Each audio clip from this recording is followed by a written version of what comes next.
أعوذ بالله من الشيطان الرجيم بسم الله الرحمن الرحيم وصلى الله على محمد وعلى آله الطيبين الطاهرين الذين أذهب الله عنهم الرجس وطهرهم تطهيرا اللهم صل على محمد وآل محمد ولعنة الدائمة الباقية على أعدائهم ومنكر فضائلهم وغاصب حقوقهم أجمعين من يوم عداوتهم إلى قيام يوم الدين أما بعد عباد الله أوصيكم ونفسي بتقوى الله فإن التقوى خير الزاد وبح المعاد وتنفع يوم لا ينفع فيه مال ولا بنون إلا من أتى الله بقلب سليم وصلى الله على محمد وعلى آله الطيبين الطاهرين اللهم صل على محمد وآل محمد وعجل فرجهم আমার প্রিয় দর্শক ও শ্রোতাবৃন্দ আসসালামু আলাইকুম ওয়া রাহমাতুল্লাহি ওয়া বারাকাতুহু। আশা করি আপনারা যে যেখানে আছেন ভালো আছেন, কুশল ও মঙ্গলে আছেন, সুখে থাকুন, শান্তিতে থাকুন, সমস্ত প্রকারের দুঃখ কষ্ট থেকে মুক্তিতে থাকুন। আল্লাহ রব্বুল আলামিনের কাছে এই কামনা করি। যারা অসুস্থ আল্লাহ তাদেরকে সুস্থতা দান করুন, যারা ঋণে ভুগছে আল্লাহ তাদেরকে ঋণ মুক্তি করুন। ওইরূপ যাদের জীবনে কোনো প্রকারের অভাব বা অশান্তি আছে আল্লাহ রব্বুল আলামিন তাদের সকলের জীবনে সুখ শান্তি দান করুন ও সকলের মনোকামনা আশাকে পূরণ করুন। আমাদের সকলকে সৎ পথে চলার, অসৎ পথ থেকে দূরে থাকার এবং এক অপরকে সৎ উপদেশ দেওয়ার তৌফিক দান করুন। আমরা যেন সত্য বা হক জিনিসকে জেনে শুনে মেনে তার উপরে আমল করে সেটা অন্যদের সামনে তুলে ধরতে পারি বা সকলের কাছে পৌঁছে দিতে পারি। আল্লাহ রব্বুল আলামিন আমাদেরকে সেই মনোবল ও নেক তৌফিক দান করুন। আমিন ইয়া রাব্বাল আলামিন। এই দোয়ার সঙ্গে আজকের পর্ব শুরু করতে চলেছি। বিনা কোনো ভূমিকায় সরাসরি আপনাদের পাঠানো প্রশ্নের উত্তর দিতে চাই। তাই আসুন দেখি কোথা থেকে কে কি প্রশ্ন করছেন বা কে কি জানতে চাচ্ছেন। আসসালামু আলাইকুম মাওলানা স্যার, আমি হাওড়া জেলা থেকে বলছি, মালদা দপ্তরি। আমার একটি প্রশ্ন আছে। আমি গত এক বছর ধরে এই এপিসোড দেখছি, কিন্তু আমি কোনো প্রশ্ন রাখতে পারছি না, যেহেতু আমার নিজস্ব ফোন নেই, সেই জন্য আমি রাখতে পারছি না।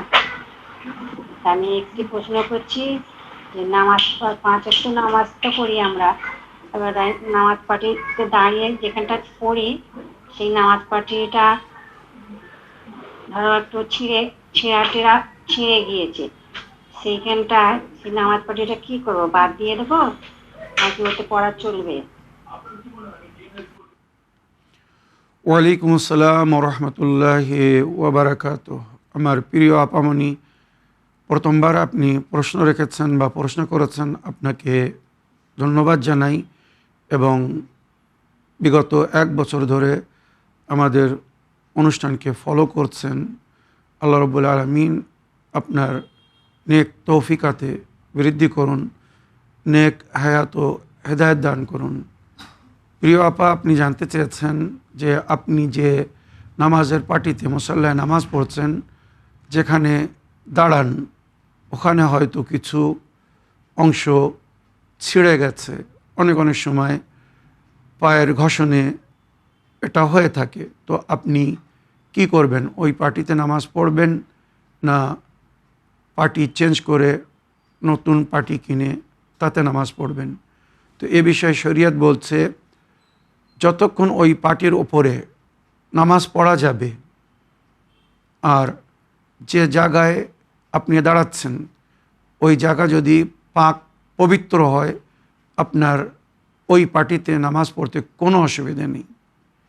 তবে অনেক সময় আমরা নামাজের পার্টি হয়তো ঘরের দালানে, মেঝে, ভেতরে যে কোনো জায়গায় আমরা বিছাই, জায়গা শুকনো থাকে, কিন্তু যে জায়গায় আমরা নামাজের পার্টি বিছেছি হয়তো মনে একটু সন্দেহ থাকে যে এই জায়গাটা ওইভাবে পাক পবিত্র বা পরিচ্ছন্ন কিনা, নামাজে নামাজের জায়গা যেভাবে পাক পবিত্র বা পরিচ্ছন্ন হওয়ার দরকার, তো এই ক্ষেত্রে বলা হয়েছে নামাজের পাটি যদি পরিপূর্ণ হয়, সম্পন্ন হয়, সুন্দর হয়, আর শুকনো জায়গার উপরে যদি সেই পাটি বিছিয়ে তার উপরে নামাজ পড়া হয়, আর নিচের জমি যদি খোদা না করুক, সন্দেহজনক হয় পবিত্রতার দিক থেকে, তবুও তার উপরে নামাজ হবে। কেননা আপনি যে পাটির ওপরে দাঁড়িয়ে নামাজ পড়ছেন ওই পাটিটা পাক।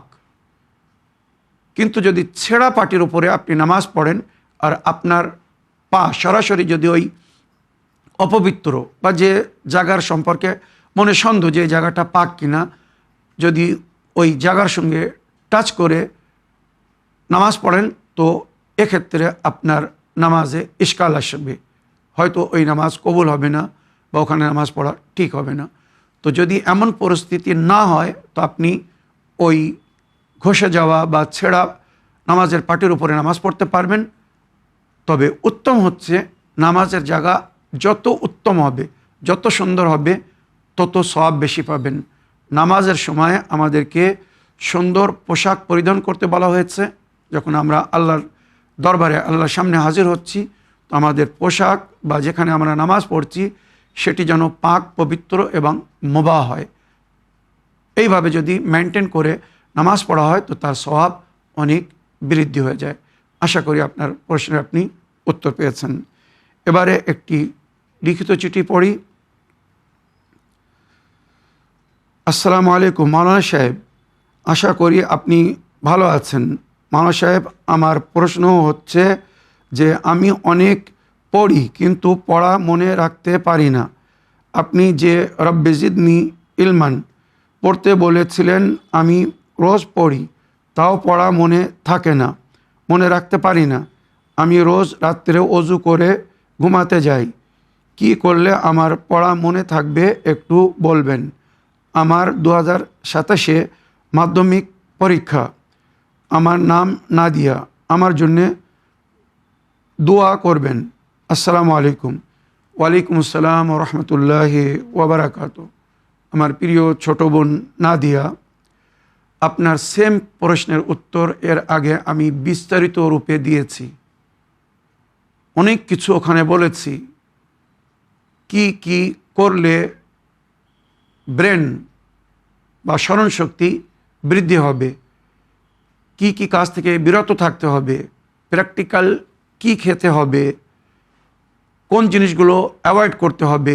যেমন উদাহরণস্বরূপ আমি বলেছিলাম নিদ্রা পুরো করতে হবে। ঘুম যদি পুরো না হয় তো স্মরণশক্তি কমে যায়। টেনশন মুক্ত থাকতে হবে, পাক পবিত্র থাকার চেষ্টা করতে হবে। রাত্রে শোয়ার সময় যেমন আপনি বলছেন অজু করে ঘুমাতে যাচ্ছেন, খুব ভালো অভ্যাস এটা। তবে একবার কোনো জিনিস আপনি পড়ছেন, দ্বিতীয় আর একটা জিনিস পড়ার আগে মাঝখানে একটু গ্যাপ দিতে হবে, একটু রেস্ট নিতে হবে। পরস্পর যদি লাগাতার আপনি মনে করুন 10টা প্রশ্নের উত্তর আপনি মুখস্থ করতে চাচ্ছেন পরীক্ষার জন্যে, একটা প্রশ্নের উত্তর মুখস্থ করার পরে 5 মিনিট কি 10 মিনিট ঘুরে বেড়ান, একটু রেস্ট নিন, মুড ফ্রেশ করে তারপরে আবার দ্বিতীয় প্রশ্নের উত্তর পড়ুন। এইভাবে পড়লে মনে থাকবে, ওটা স্মরণে থাকবে, হেফজ হয়ে যাবে। কিন্তু পরস্পর যদি একের পর এক 2, 3, 4, 5টা 10টা প্রশ্নের উত্তর একসঙ্গে চাপ দিয়ে দেন, তো হয়তো এর মধ্যে কোনো একটা ভালো করে মনে রাখতে পারবেন না। এছাড়া আমি বলেছিলাম যে রাতের বেলা মধুতে বাদামের দানা, আলমন্ড, বাদাম আর মুনাক্কা, কালো কিশমিশ, এটা ভিজিয়ে দিতে হবে আর সকালবেলা খালি পেট ওটা খেতে হবে।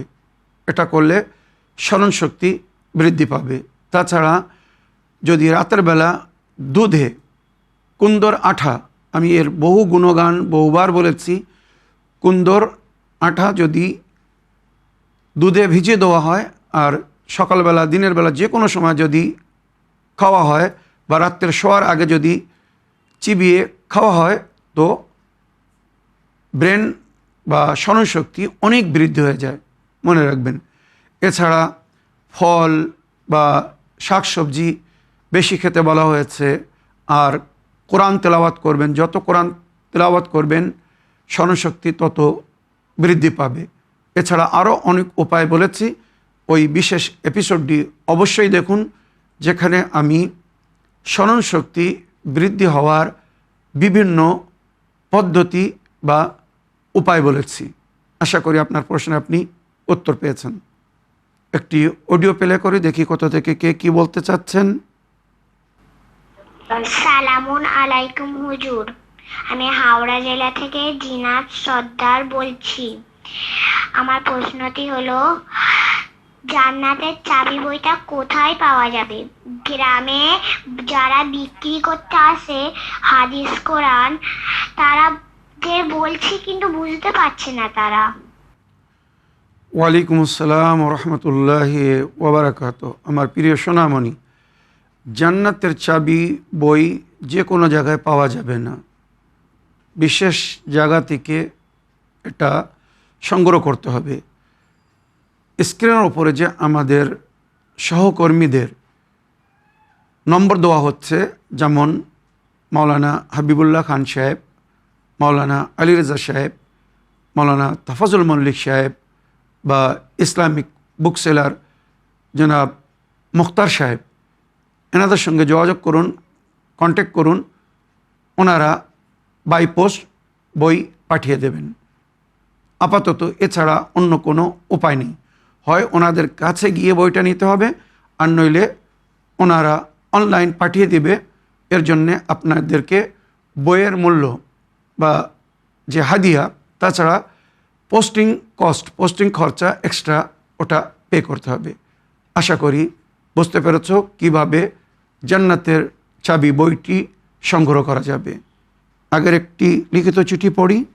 আসসালামু আলাইকুম ওরহমতুল্লাহি ওবরাকাতুহু। হুজুর, আমার নাম রোহিত কাজী। আমার বিয়ে হয়েছে সবে 4 মাস হলো। আমার প্রশ্ন হলো, কিভাবে করলে ভালো বা কিভাবে করা উচিত? ওয়ালাইকুম আসসালাম রহমতুল্লাহি ওবরাকাতুহু। আমার প্রিয় ভাই রোহিত কাজী, আপনার চিঠি লেখার জন্যে আপনাকে ধন্যবাদ জানাই। আপনার নতুন বিবাহ হয়েছে, তাই স্বামী স্ত্রীর মিলন কিভাবে হতে হবে, তো এ বিষয়ে আমি শরীফ ভাইয়ের প্রশ্নের উত্তরে একটি বিশেষ এপিসোড রেকর্ড করে রেখেছি।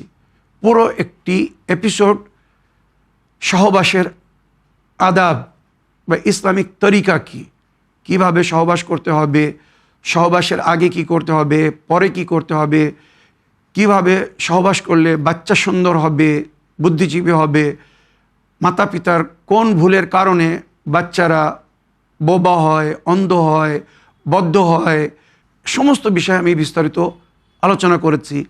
আশা করি ওই এপিসোডটা যদি আপনি দেখেন তো আপনি বুঝতে পারবেন। এবার আপনার দ্বিতীয় প্রশ্ন ছিল, করা জায়েজ কিনা বা যাবে কিনা। তো শরিয়াতে এটাকে কঠিন রূপে নিষেধ করা হয়েছে, মকরুহে শদীদ বলা হয়েছে, মানে অপছন্দনীয়। আমার প্রিয় ভাই, আশা করি আপনার প্রশ্নে আপনি উত্তর পেয়েছেন। ওই এপিসোডটি অবশ্যই দেখুন, যেখানে আমি আদাবে মুবাশারাত, আদাব বয়ান করেছি, পুরো একটা এপিসোড। আশা করি আপনার প্রশ্নে আপনি উত্তর পেয়েছেন। আগের অডিও নিই। সালামুন আলাইকুম হুজুর, আমি হাওড়া জেলা থেকে জিনাত সর্দার বলছি। আমার প্রশ্নটি হলো যে, জান্নাতি ফল কোনগুলি ও কি কি? ওয়ালাইকুম আসসালাম রহমতুল্লাহি ওবরাকাতুহু। আমার প্রিয় সোনামণি, পুনরায় ভয়েসমেল পাঠানোর জন্য ধন্যবাদ জানাই। জান্নাতের বিশেষ কিছু ফলের জিকির কোরআনে হয়েছে, যেমন ওয়াত্তিন ওয়া জাইতুন, তিন, আঞ্জির, ফিগ, বিশেষ মানে শক্তিশালী বা পাওয়ারফুল একটি ফল, যেটা খেলে শরীরে রক্ত বাড়ে এবং শক্তি বাড়ে।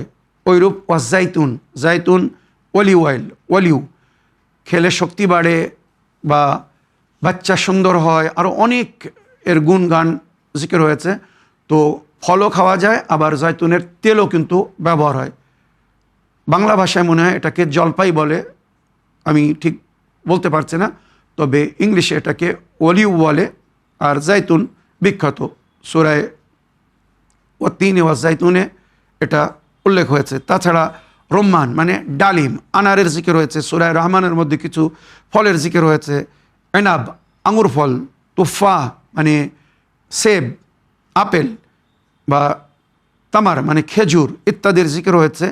এছাড়া জান্নাতের ঠিক মাঝখানে একটি গাছ আছে যার নাম হচ্ছে তুবা। ওই গাছের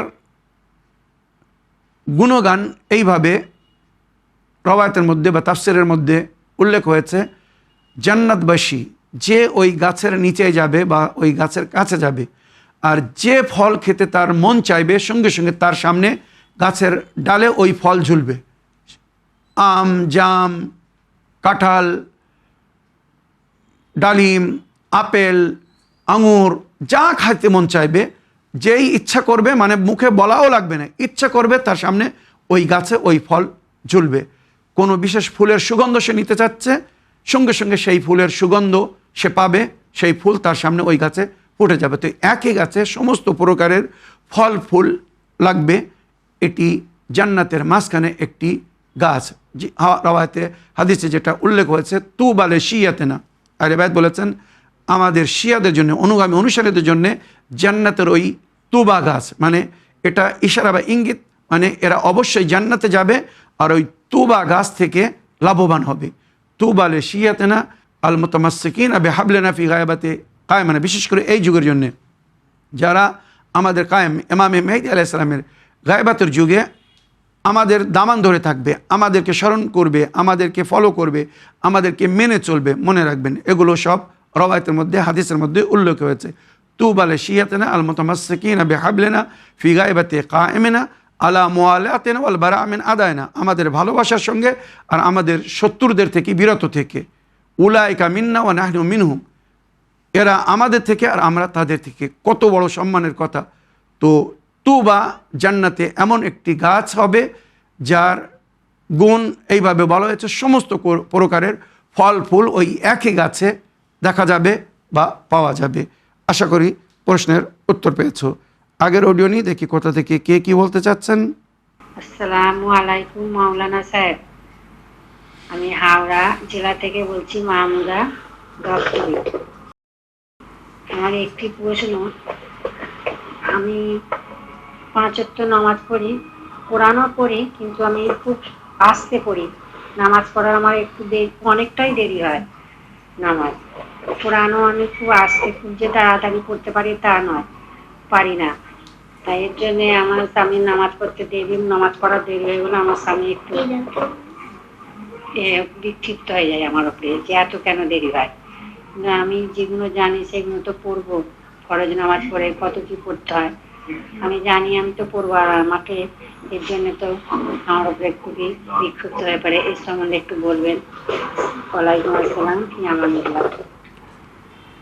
ওয়ালাইকুম আসসালাম রহমতুল্লাহি ওবরাকাত। আমার প্রিয় আপা, নবী করিম সাল্লাল্লাহু আলাইহি ওয়াসাল্লাম আমাদেরকে নামাজের তরিকা শিখিয়েছেন আর বলেছেন, সল্লু কামা রাআইতুমুনি উসাল্লি, ওইভাবে নামাজ পড়ো যেভাবে আমাকে নামাজ পড়তে দেখছো।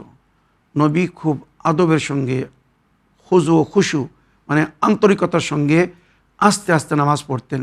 নামাজে তাড়াতাড়ি করা নিষেধ।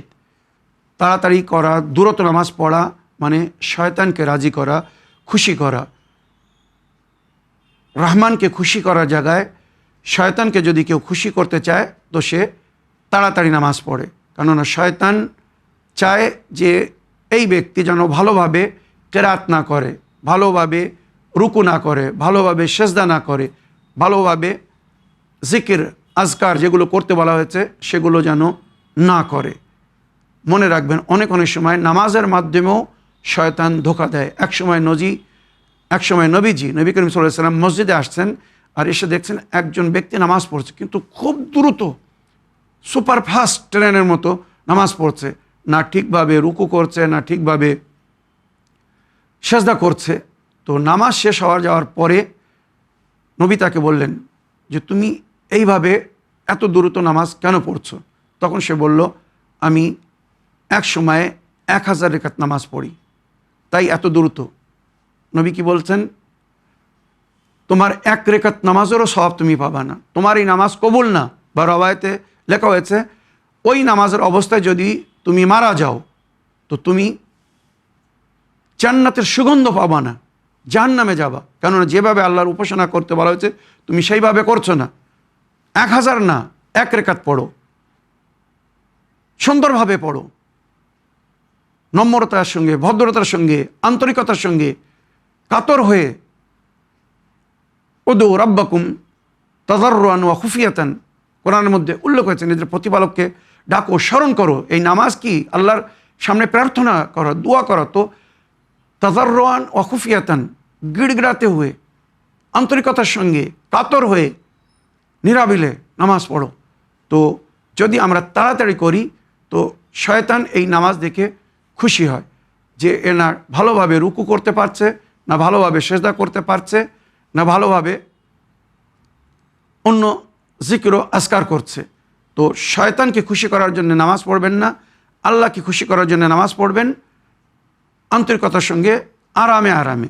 তবে নারীদের জন্য বিশেষ করে বলছি, যদি স্বামী বা বাচ্চারা পানাহারের অপেক্ষা করছে বা কোনো প্রয়োজনের জন্য তারা বসে আছে, অপেক্ষা করছে, আর আপনি ওই সময় যদি আরামে আস্তে আস্তে নামাজ পড়েন, হয়তো তারা কষ্ট পাবে। তাদের ক্ষুধা লেগেছে, বাচ্চাদের কি স্বামীর।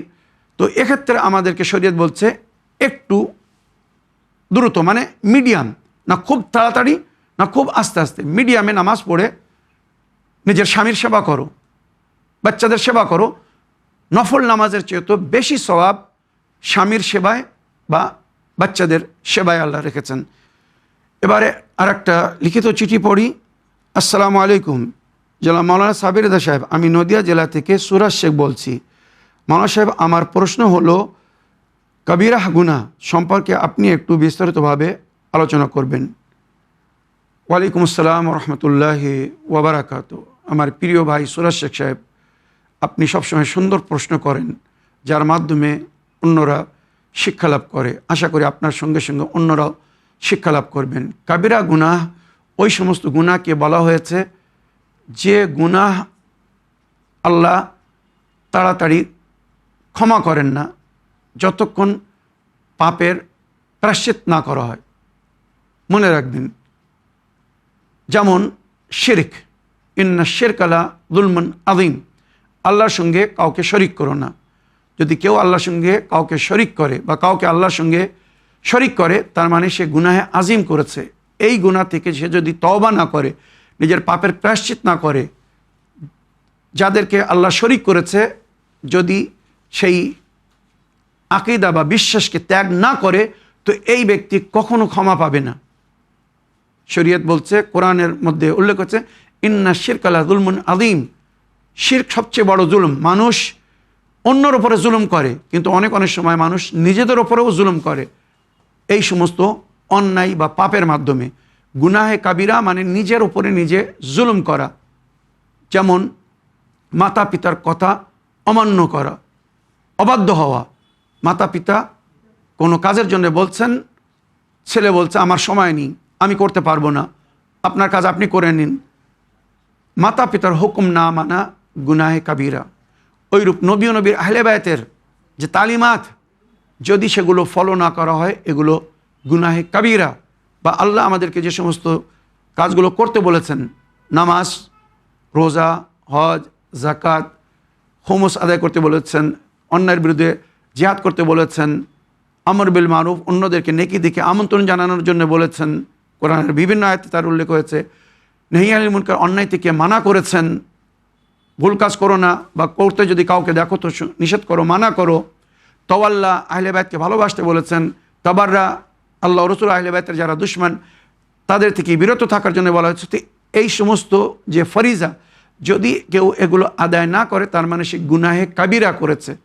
সুতরাং যতক্ষণ তার প্রায়শ্চিত না করছে, সে ক্ষমা পাবে না। আর ওই অবস্থায় যদি মারা যায়, সিধে নরকে যাবে। মনে করুন নামাজ ফরজ, আর আপনি নামাজ পড়ছেন না। আমাদের মধ্যে যাদের মধ্যে এই ভুল ধারণা জায়গা করে নিয়েছে, আমি পরিষ্কার বলছি, কিছু লোকেরা মনে করে যে নবী বলেছেন আমার আহলে বাইতকে ভালোবাসো, আমার আহলে বাইত নেজাতের তরি। আমার আহলে বায়াতকে যদি তোমরা ভালোবাসো তো নেজাত পেয়ে যাবে।